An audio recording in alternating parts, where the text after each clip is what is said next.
Hey there, McHouse here with Toasty DIY, and so today I'm going over Magic the Gathering and the cards that I got from the recent Foundations release.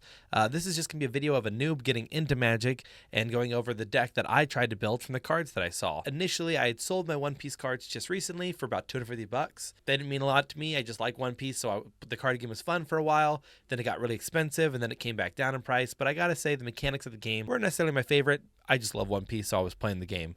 Well, after selling all those collectibles, I got $250, and I spent them on transitioning over to Magic because I have some friends that are getting into Magic the Gathering right now, and I thought it'd be a lot of fun to play that as well.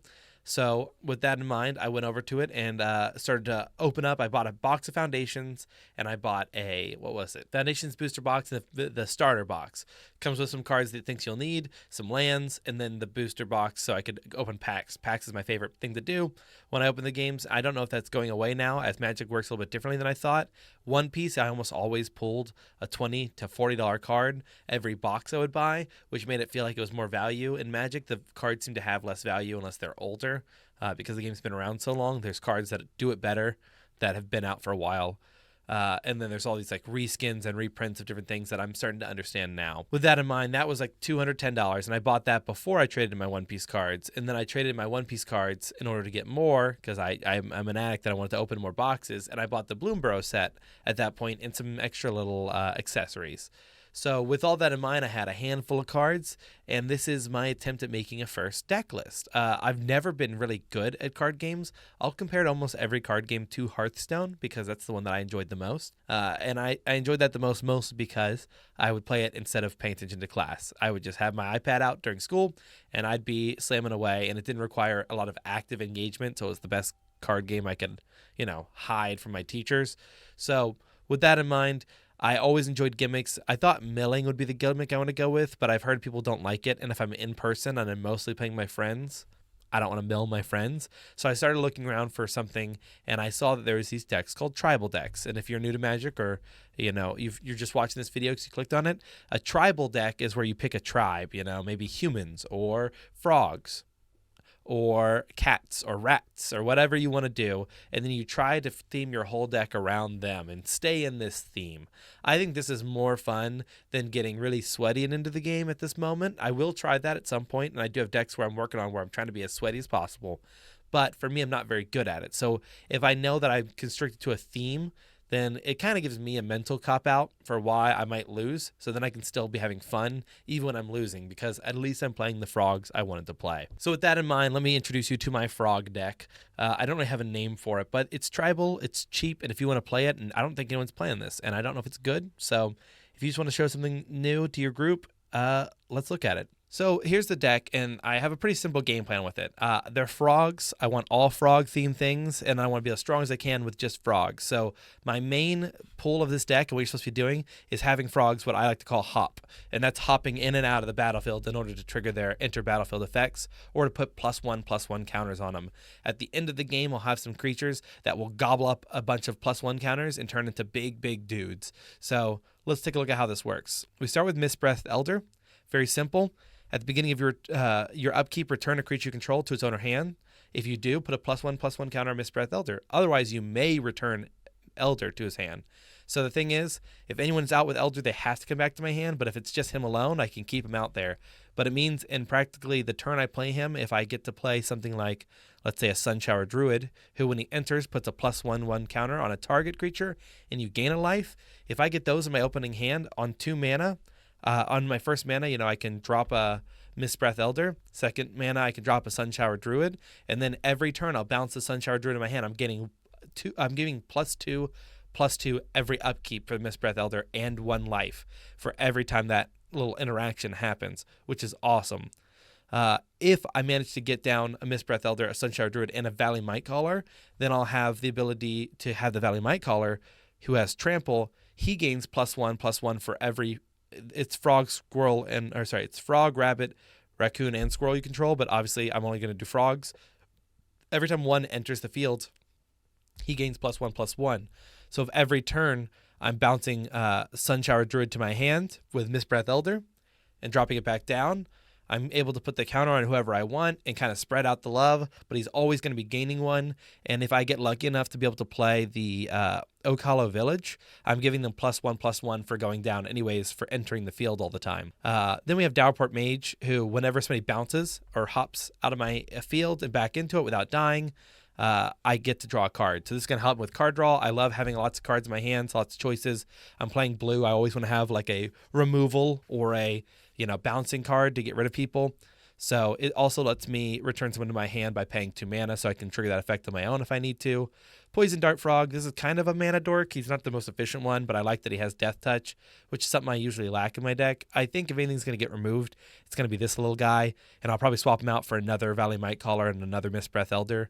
So I can get more consistent with those, because even bouncing my Valley Might Caller with my Mistbreath Elder is efficient, because I just need to get people entering the field over and over again in order to make my deck work. After him, I have my Pawn Prophet, which guess what? Lets me draw a card when he enters. There's another card called the Bellowing Priest or the Bellowing Crier. It's another frog card, and he's a two cost as well, but he makes you discard a card. I think he has a little bit more health, but I really am just looking to bounce this guy in and out, because once I get the Pawn Prophet down and I have my Sunshower Druid in the deck, I'm really looking to just bounce those cards in and out of the deck in order to be gaining life and gaining cards over and over again, which is really nice. The 3-Tree Scribe is pretty simple. Whenever another creature you control hops out of the battlefield without dying, kind of the Downpour Mage trigger, I get to put a +1 creature, +1/+1 on somebody I control. So you can see how these are all under 2 cost, and they all let me just keep stacking and stacking counters. So that's the goal.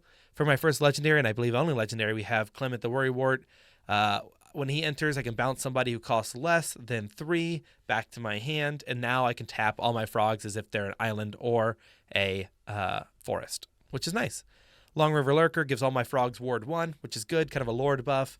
And then I believe that's how you use the word Lord. If I'm wrong in the comments, you can correct me. And other frogs I control have Ward 1, which is nice.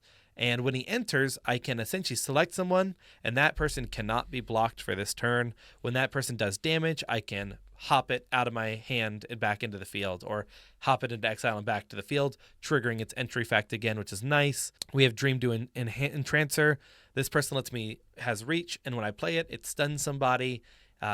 If I stun my own card, I get to draw 2 cards for it, but they're stunned for 3 turns instead of 1. This is really good to throw it in there before I do a big attack. I can stun the enemy, or if I really need card draw, I can stun myself, and there's a good chance whatever I draw is going to allow me to hop whatever I just stunned out and into the field anyways, which will be the same as having it stunned. The Liz Splash Mentor has reach and lets me do the hopping effect as well for paying 1 island, 1 land, and 1 forest, and then I can do the hopping effect, but they come back in with a +1/+1. The Splash Lasher lets me stun somebody as well, but it also lets me offspring it if it's later in the game, and I can place 2 stuns down, and that's really nice. Then my big guys to win the game are going to be the Galloping Glizrog, the Froghemoth, and the Trollbred Guardian. The Froghemoth comes in with haste and trample. I come in and I swing. If I deal damage, I get to exile that many cards, and for every card I exile, I gain life, kind of like a lifelink, and he gains a +1/+1 for each one he does. If I then play the Galloping Lizrog, he's trample, and when he enters the field, he gains a +1/+1 counter for every +1 counter he removes. So the way I look at it is he gobbles all the +1 counters I've built up through the game, and he doubles them. So if I have 3 +1s on my Mistbreath Elder and he eats them, he gets +6/+6. Then my Haze Frog, kind of a late game way to stop damage. When I throw him down, he's a 2/1, very simple, but he's flash, and I can drop him in to prevent all damage that would be done that turn. And then Trollbred Guardian at the very end, he can adapt to, which lets me put counters on this guy if he has no counters, which is nice, because if I do that and then I get my Galloping Lizrog, I can then eat the counters off of him and do it to him again. But the nice thing is he gives everyone with a counter trample, which is nice. And he's a frog, so all my frogs down to if I have a really buffed up Mistbreath Elder, a really buffed up Valley Might Caller, they will be able to trample, which is very cool.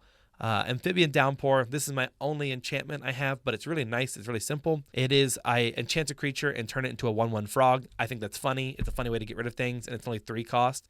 So for me, it works as a 3 cost creature removal. But the crazy thing is it has Storm.